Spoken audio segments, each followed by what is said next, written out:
is severely overprescribed and can be dangerous. It's also an artificial crutch, just like steroids in baseball.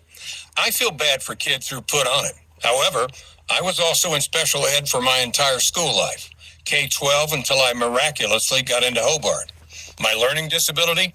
Well, I have a horrible time, always have, with executive functions, such as organization and spelling. Significant drawbacks and side effects aside, these drugs help a lot in these areas. How they work is they release a neurotransmitter, dopamine, from your brain, allowing you to get more done and more efficiently. Most of the more effective drugs are amphetamine-based, so there is a high, but not a nice one. There is some euphoria, but it's mostly a jittery, weird high. Most normal, well-adjusted adults you give an Adderall tablet to would count the minutes until it wears off. I'm so jealous of people who have dopamine. Dopamine is the neurotransmitter that allows people to function. It helps with motor skills, organization, and attention to detail. According to an NYU neurologist, in college, I did so many drugs, specifically E, that I wiped out a lot of dopamine. That's not good, because dopamine sustains happiness and helps regulate impulsivity and executive functions. People with ADD are a little light on dopamine. Most functional people already have a steady stream of dopamine coursing through their brain and down their spinal cord. People with a robust supply of dopamine generally have good posture, executive function, ability to organize, can and do pull up their fly, and tie their shoes. Do not lay around listless, drooling on a pillow and getting nothing done. They don't crave carbohydrates and sugar as much. So when the doctor suggests I go on it, I said, why not? Wasn't I entitled to a blast of dopamine? The answer is no, by the way. I'm a stupid old burnout. If you've used them all up, you've used them all up. And you're not entitled to a new batch of dopamine, in my opinion. Thanks to Groupon, although I was remarkably busy with charters, which was good, I was also falling behind with cleaning and screwing up scheduling by double booking. And there was also my sloppiness and sloth and bad hygiene. The disorder was hindering me from running a successful charter boat operation. For years, I've regaled psychiatrists with graphic description of my chronic sloppiness and sloth, like dashing out a cigarette in a half-full bottle of my girlfriend's $50 moisturizer. And they suggested I take drugs, powerful controlled substances. While there were some non-narcotic drugs, they were generally ineffective. All of the side effects, but none of the productivity. Amphetamine, i.e. speed, now that's the real monkey juice. Adderall, Dexedrine, Ritalin, these brand name formulas release dopamine into my system, slowing me down and, paradoxically, making me more focused. Those pills have helped boost and regulate my executive functions, and I've become more organized, functioning, and normal. And while there may be a little higher buzz as a side effect, depending on the brand and dosage, the doctors didn't mention it would be followed by a bone-crushing low and inconsolable sadness. They made a convincing case that I would function better, and because I had ADHD, I'd say, okay, and play along. The Coast Guard, however, would not play along.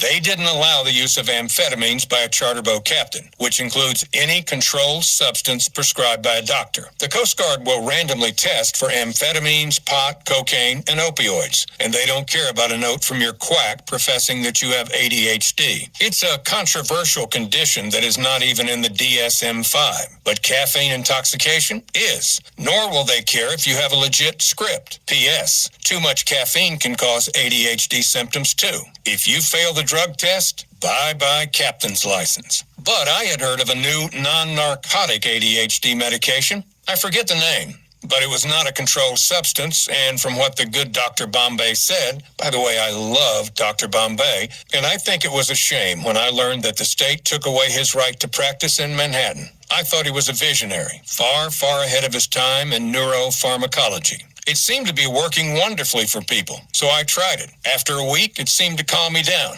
I was focused, less impulsive, and more interested in details, although it did aggravate my already shrieking tendinitis.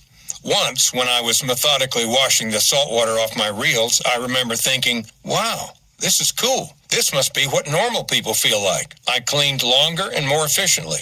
I cared. I was getting things done. I respected order and structure. I was in the moment. But then, as it always does, something started twitching or burning, or I had lockjaw and was unable to talk on the phone at all, or the dog would not go near me. All you want to do is read manuals or do grout work in your bathroom on these drugs. And God forbid someone interrupts you. They'll instantly sense your disdain for them. Note, you cannot be in a relationship on ADD medication, or something else happens that eventually made me flush them down the toilet. I had given up on ADD medication for years. Then one day, my internist told me about a new drug that hit the market called Vyvanse.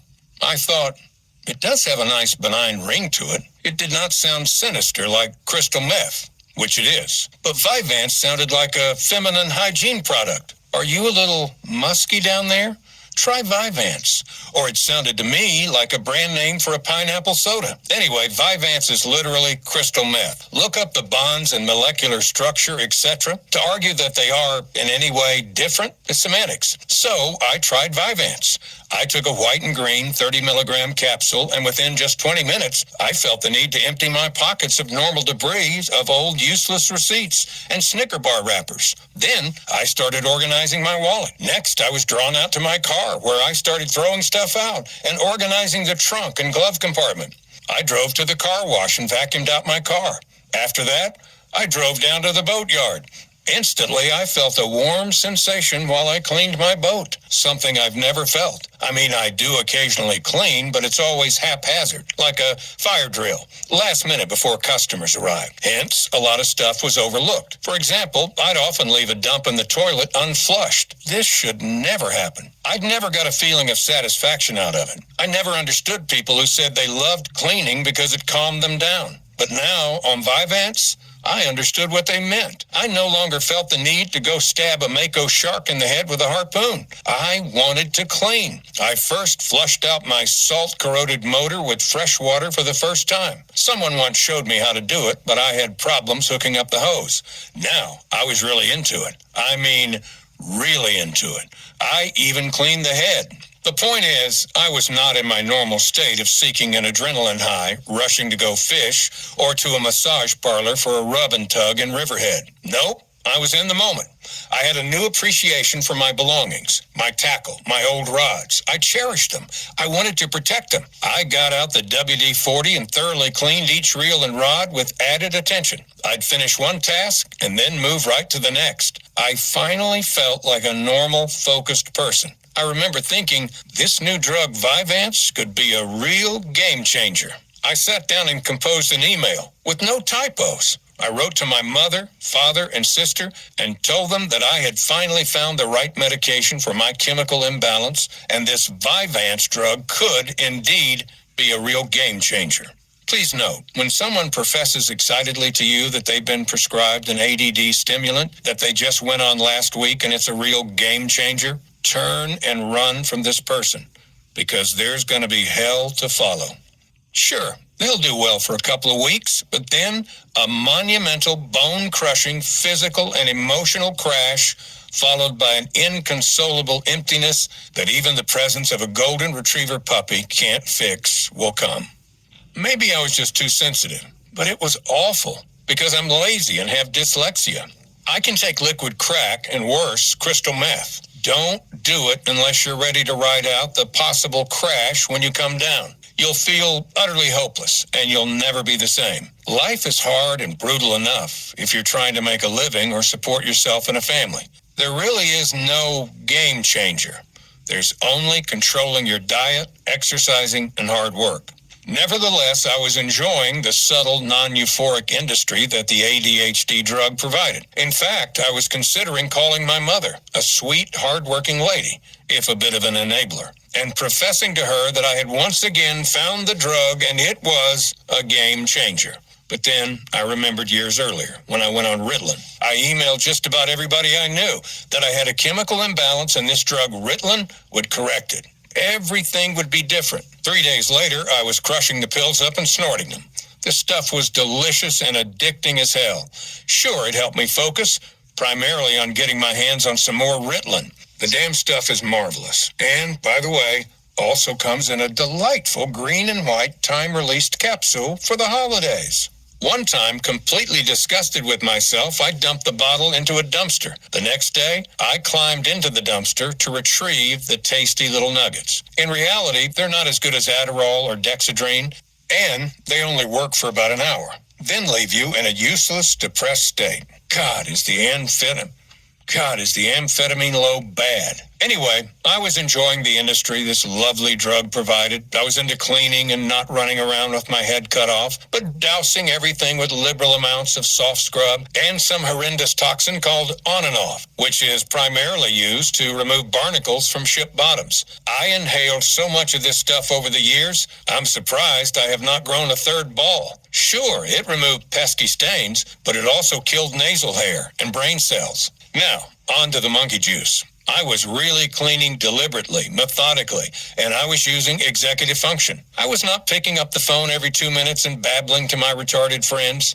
What a waste of time that seemed. Finally, I was displaying composure and resolve. The problem, all you want to do is clean, and you don't want to talk to anyone at all. Things were great on Vyvanse until somehow, some way, my left nut shot up into my stomach and lodged itself there. It was early in the morning. I was at the marina getting my boat ready for my AM trip. There's no other way to say it. My ball, my testicle, was in my stomach. It wasn't necessarily painful like shrieking pain, but it was unpleasant for sure. It was not right. Though I'd never had one before, I suppose it felt like a hernia. I was afraid to move. I was not in pain, but there was an unusual feeling. Not as bad as getting your zipper stuck on the head of your cock. That's brutal. See, there's something about Mary. In fact, there is no real painful pain. It just felt not, well, right. Odd, it felt. Well, it felt just like a ball had gone into my stomach. Now, all that wonderful euphoric focus I had for cleaning the boat was directed at how was I going to dislodge my left ball from my stomach. At that very moment, with my ball embedded somewhere in my lower groin, I saw 5 eager Groupon customers with coolers and rods in hand heading down the dock toward my boat. The AM trip. It was probably 5:30 a.m. What should I do? Cancel the trip? Call an ambulance? Go to the hospital? Should I tell these people I have a ball in my stomach? Had anyone else had this? I told the eager and excited customers I'd be right with them to help them with their cooler. Then I shut the door of my 28-foot Bertram and hid inside the cabin. Though warm-hearted, I am a nervous, often weird and creepy person at times. And all these ADD medications I've been on, and I've tried them all, have side effects. One is they make you incredibly antisocial. All you want to do is clean and fix stuff or play video games like a crystal meth addict. In general, ADHD medications are not good for social activities. The charter boat business is entertainment. I needed to talk to the people, regale them with funny stories, ask them about their kids, etc. I had to remember their names. Customers love their names. On ADHD medication, however, all I wanted to do was stay in the cabin and organize my sinker bucket. In my mind, talking to someone was a complete waste of fucking time. Why am I talking to you when I could be putting name tags on my socks? I'm not articulate to begin with, but on the drug, I immediately had slurred speech. My jaw got tight. My eyes had that beady, full-out crackhead look. Any cop would have arrested me for suspicion of being under the influence. Oh, and I was never funny on my ADHD meds. I don't think anyone can be. Adderall is not a funny drug. I'm not sure I remember ever being all that funny on cocaine either. I remember being barricaded in rooms with other people. We thought we were cool, but I don't remember laughing. In fact, I remember the laughter stopping as soon as the yayo came out. And I'm a funny motherfucker. Funny is all I got. The stuff throws off your timing. It makes one linear, while comedy is spontaneous, fractured, improvised. You don't want to improv on coke. You can't. I used to be a comic, a good one, though I had tough mental glitches that caused me to shut down and become pensive. Never good to be self-conscious as a comic. Entitlement issues. I stole some jokes. Also really hurt me in that industry. I often had everybody laughing on the boat. Certainly, Jimmy George didn't hire me on the Nicole Marie for my cleaning ability. He hired me because I was a funny motherfucker and good with customers. On Adderall, however, Customers scared the shit out of me. They made me twitch. I was sure, and I'm still pretty certain, that the twitching came from some heinous neurological condition that runs in my family and had remained dormant until this time. I believe I have a nice blend of MS, Parkinson's, and ALS. So, like I said, all I wanted to do was work on the tackle or clean, or perhaps do some gentle flossing. But take a group of people fishing? Hell no. I didn't even want to pick up the phone. I felt like I was on acid. Inside the cabin, I Googled ADHD meds, testicle shrinkage, receding. Some PDF came up from the New England School of Medicine, but there was no quick answer. It's always like this when you go on the web for reassurance. You're hoping for, oh, it's nothing, but 90% of the time, Googling health stuff is far from reassuring. It's always terrible, especially that awful website, WebMD. No one gets reassured at that thing. You seek comfort and want to hear that it's probably nothing, but instead, they basically tell you you'd be better off dead. The customers were there. They had driven from far away, and they had a prepaid Groupon voucher. I had no other option but to take them. All I could do was go on the trip and hope the renegade ball would dislodge itself. I have sensitive balls to begin with. I hate having them sucked on. I wanted the ball out, but I didn't want it to just pop out like a ping pong ball or shoot out as if from a high-powered splat ball weapon, nor did I want it to come out slowly like delivering a newborn baby. I wanted it to come out softly, as edamame slides out of a shell at a sushi restaurant, gentle and smooth. I was going through the motions of running the trip, but the customers must have picked up on my mood. I was obviously pensive. You would be too if your left nut had gone missing. Sure, I was focused like the ad for Vyvanse said I would be, but now I was primarily focused on whether or not my ball would drop. By the way, what the ad for Vyvanse fails to say is that your ability to multitask would be completely thrown out the window. Thankfully, about an hour into the trip, it eventually dislodged. The ball dropped. Hallelujah. That's a great feeling when it passes. Like a hemorrhoid I once had when I was living in Manhattan. Indulge me for a second. This thing was a motherfucker. It developed over a few days until I could no longer walk. All I did was sit in my bed on my hands and knees, spreading my ass cheeks and rocking. Something had to be done. The pain was brutal. Bent over, I limped 5 blocks to a 24-hour CVS, got some Preparation H, put it on the golf ball-sized, shrieking, unwelcome appendage, and bang. Within seconds, it seemed like no more hemorrhoid. Total emancipation from discomfort. I don't think I've ever been happier. What a great product. Buy stock. Like Viagra, it always worked. At one point, I had a screaming anus. The next, no pain at all. I don't know who I would be more impressed with at a party. Steve Jobs or the guy who invented Preparation H. I might literally hug that motherfucker. Chapter 20. Captain Crunch. My wake-up call. In my defense, I was never that crazy or reckless. I fished largely nights, 12 miles from Montauk. It's not as congested as the Long Island Sound, where many people have been killed in boating accidents. For instance, in 1981, a recreational boat called the Karen E got caught between a tugboat and the barge it was pulling. Everyone on the boat died, including 2 children, their mother, and a family friend. The father was the sole survivor and told his side of the story. The 41-foot sport fisherman ran behind a tugboat towing a barge 1,000 yards behind and became caught on a towing cable. Perhaps, and this is just a guess, the driver of the sport fisherman did not understand that the 3 white lights and a green one meant towing underway, but got pulled up like a zip line between 2 trees and crashed into the huge unlit barge, which was carrying cement to Boston. Another boating disaster took place in 1951 on a vessel out of Montauk, a 42-foot party boat named the FV Pelican. The boat was down a motor and overloaded with passengers. The maximum capacity rules have changed because of this tragedy.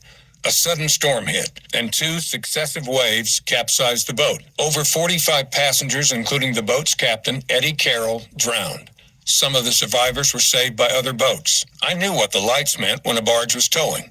I could tell what a submarine looked like, too. We probably saw one on roughly 2 out of 10 trips. Their wakes were enormous. There were often boat races in Block Channel. Sailboats are not well lit. Many have only a red mast light that can easily blend in with the smokestack lights of distant New London, Connecticut. You can think a boat is miles away, and all of a sudden, there's a 50-foot sloop 100 feet off your bow. So you can bet your ass I was on guard and constantly checking my radar. I was pretty anal. I wouldn't let anyone drink or smoke pot on my boat. And if I sensed they were on pills, which is easy to detect since all pill poppers become very chatty, I would turn around and drop them off at the dock. Whenever I had to do this, I'd tell them to come back when they were sober. I preached at everyone. When my drinking friends asked if they could bring beers on my boat, I'd tell them they could only bring one, and they couldn't drink it until we were on the way home, after they caught a big fish. I would say, look at this. Look how gorgeous the moon is. Look how good the fishing is. Do you really need to drink? I was brutal, oftentimes a real dick, but for good reason. Booze and competitive productive fishing simply don't mix. Think about it. This doesn't happen in other sports, does it? Should a partner show up to play tennis after he's had a few? Or what about recreational basketball? No drinkers there. But for some reason, people on boats need to party. Well, not on my boat. Yes, it was about safety. We used 12-ounce sinkers and sharp hooks.